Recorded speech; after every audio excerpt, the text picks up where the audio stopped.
पहलगाम येथे झालेल्या दहशतवादी हल्ल्याला 1 वर्ष पूर्ण होत आहे। या भ्याड हल्ल्याला 1 वर्ष पूर्ण होत असताना पहलगाममध्ये सध्या काय परिस्थिती आहे, पर्यटक कशा पद्धतीने वावरतायत याचा आढावा घेतलेला आहे आमचे प्रतिनिधी पंकज दळवी यांनी। बघूयात। पहलगामच्या या नदी पात्रामध्ये बसलेलो आहे। खरं तर 22 एप्रिल याच्या पूर्वसंध्येला मी इथे आहे। खरं 1 वर्ष होणार आहे 22 एप्रिलला।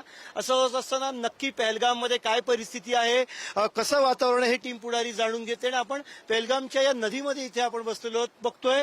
पूर्वसंध्येला जे पर्यटक जे आहेत ते इथे मोठ्या संख्येने आलेले आपल्याला पाहायला मिळतात। अर्थात दरवर्षीच्या तुलनेनं ही पर्यटकांची संख्या जी आहे ती फार कमी आहे असं आपण म्हणू शकतो।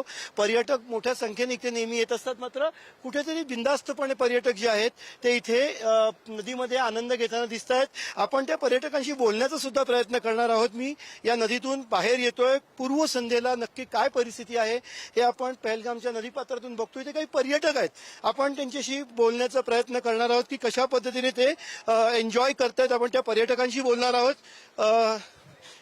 मैडम, आप कहाँ से हो, कहाँ से आए हो आप? रायपुर छत्तीसगढ़।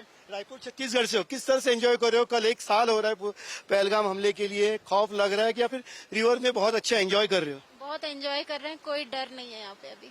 सर जी, आप बताएंगे, आप पूरे फैमिली के साथ यहाँ पे आए हो, कल 1 साल इस हमले के लिए हो रहा है, क्या लग रहा है? कुछ डर लग रहा है लोगों को? नहीं, कोई डर नहीं है।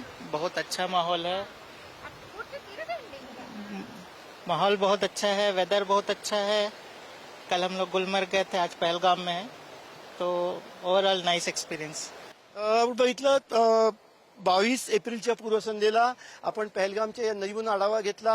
खरं तर खूप छान सुंदर वारे सुटलेले आहेत, थोडंसं ऊन आहे, मात्र इकडची थंडी ही जाणवते। खूप छान वातावरण आहे आणि पर्यटक सुद्धा इथे येत आहेत। अर्थात पूर्वसंध्येला नक्की काय झालं, कसं वातावरण आहे पहलगाममधून थेट आम्ही तुमच्यापर्यंत घेऊन येतोय पुढारी न्यूज वरती। कॅमेरामॅन विजय देशमुखचा पंकज दळवी, पुढारी न्यूज, पहलगाम।